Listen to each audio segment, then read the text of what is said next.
ଏବେ ଆସିଲା ଯୁକ୍ତ 2 ପରୀକ୍ଷା ଫଳ ପ୍ରକାଶକୁ ନେଇ ଏକ ବଡ ଖବର। ବର୍ତ୍ତମାନ ଯାହା ବି କିଛି ନୂଆ ସୂଚନା ମିଳିଛି ତାହା ସମସ୍ତେ ଜାଣି ରଖିବା ଜରୁରୀ। ତେବେ ଚାଲନ୍ତୁ ଆଉ ଡେରି ନ କରି ଫଟାଫଟ ଅପଡେଟଟି ଜାଣିବା। ହେଲେ ତାହା ପୂର୍ବରୁ ଭିଡିଓଟାକୁ ଗୋଟେ ଲାଇକ୍ କରନ୍ତୁ। ଚ୍ୟାନେଲକୁ ନୂଆ ଆସିଥିଲେ ବର୍ତ୍ତମାନ ଚ୍ୟାନେଲକୁ ସବସ୍କ୍ରାଇବ କରି ବେଲ୍ ଆଇକନକୁ ପ୍ରେସ୍ କରି ଅଲ୍ କ୍ଲିକ୍ କରି ରଖିବାକୁ ଜମାରୁ ବି ଭୁଲନ୍ତୁ ନାହିଁ, କାହିଁକିନା ଯାହା ବି କିଛି ନୂଆ ନୂଆ ଅପଡେଟ୍ ଆସୁଛି ଏହି ଚ୍ୟାନେଲ ମାଧ୍ୟମରେ ସର୍ବପ୍ରଥମେ ଦେଖିବାକୁ ପାଇଯିବେ। ଚାଲନ୍ତୁ ଆଉ ଡେରି ନ କରି ସମ୍ପୂର୍ଣ୍ଣ ଅପଡେଟ୍ ଉପରେ ନଜର ପକାଇବା। ମେ ଶେଷ ସପ୍ତାହରେ ଯୁକ୍ତ 2 ପରୀକ୍ଷା ଫଳ ପ୍ରକାଶ ପାଇବ। ଗୋଟିଏ ସମୟରେ କଳା, ବିଜ୍ଞାନ, ବାଣିଜ୍ୟ ଓ ଧନ୍ଦାମୂଳକ ବିଭାଗର ଫଳ ବାହାରିବ।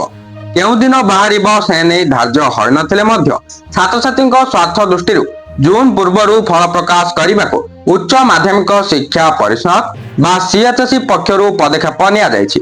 ପୂର୍ବରୁ ମେ 15 ସୁଦ୍ଧା ଫଳ ପ୍ରକାଶ କରିବାକୁ ପରିଷଦ ଯୋଜନା କରିଥିଲେ ମଧ୍ୟ ତାହା ସଫଳ ହୋଇପାରି ନାହିଁ। ଦୁଇଟି ପର୍ଯ୍ୟାୟରେ ଅନୁଷ୍ଠିତ ଉତ୍ତର ଖାତା ମୂଲ୍ୟାୟନରେ ବିଳମ୍ବ ସାଙ୍ଗକୁ ସାଧାରଣ ନିର୍ବାଚନ ଯୋଗୁଁ ପରୀକ୍ଷା ଫଳ ପ୍ରସ୍ତୁତି ପ୍ରଭାବିତ ହୋଇଥିବା ପରିଷଦର ଜଣେ ଅଧିକାରୀ କହିଛନ୍ତି।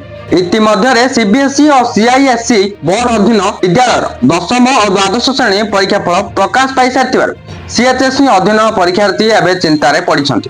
କେବେ ପରୀକ୍ଷା ଫଳ ବାହାରିବ ତାକୁ ନେଇ ଦ୍ୱନ୍ଦ୍ୱରେ ଥିବାବେଳେ ପରିଷଦର ଅଧିକାରୀ ଜଣକ କହିଛନ୍ତି ଯେ ଖାତା ମୂଲ୍ୟାୟନ ଠିକ୍ ଭାବେ ହୋଇଛି, କୌଣସି ପ୍ରକାର ତ୍ରୁଟି କିମ୍ବା ବିଭ୍ରାଟ ହୋଇନି। ଅବଶ୍ୟ ଏଥର ଖାତା ଦେଖା ସରିବାରେ ଟିକିଏ ବିଳମ୍ବ ହୋଇଛି, ତଥାପି ଗତ ବର୍ଷ ଗୁଡ଼ିକ ଅପେକ୍ଷା ଏଥର ଶୀଘ୍ର ଫଳ ବାହାରିବ। କୌଣସି ପରିସ୍ଥିତିରେ ଜୁନ୍ ମାସ ହେବ ନାହିଁ। ପୂର୍ବରୁ ମେ ଶେଷ ସପ୍ତାହରେ ବିଜ୍ଞାନ ବିଭାଗର ପରୀକ୍ଷା ଫଳ ଏବଂ ଜୁନ୍ ପ୍ରଥମ ସପ୍ତାହରେ କଳା, ବାଣିଜ୍ୟ ଓ ଧନ୍ଦାମୂଳକ ଶିକ୍ଷା ବିଭାଗର ଫଳ ପ୍ରକାଶ ପାଉଥିଲା। ଏଥର କିନ୍ତୁ ଗୋଟିଏ ସମୟରେ ସମସ୍ତ ବିଭାଗର ପରୀକ୍ଷାର୍ଥୀଙ୍କ ଫଳ ବାହାରିବ। କୌଣସି ଛାତ୍ରଛାତ୍ରୀଙ୍କ ଉଚ୍ଚଶିକ୍ଷା ଯେପରି ପ୍ରଭାବିତ ନ ହୁଏ ସେଥିପ୍ରତି ଦୃଷ୍ଟି ଦିଆଯାଉଛି। ମୂଲ୍ୟାୟନ ଶେଷ ହେବା ପରେ ଏବେ ଟାବୁଲେସନ ଚାଲିଛି, ତେଣୁ ଛାତ୍ରଛାତ୍ରୀ ବ୍ୟସ୍ତ ବିବ୍ରତ ନ ହେବାକୁ ସେ ପରାମର୍ଶ ଦେଇଛନ୍ତି। ବର୍ତ୍ତମାନ ଯାହା ବି କିଛି ନୂଆ ସୂଚନା ମିଳିଥିଲା ମୁଁ ଆପଣମାନଙ୍କୁ ଜଣାଇ ସାରିଲି।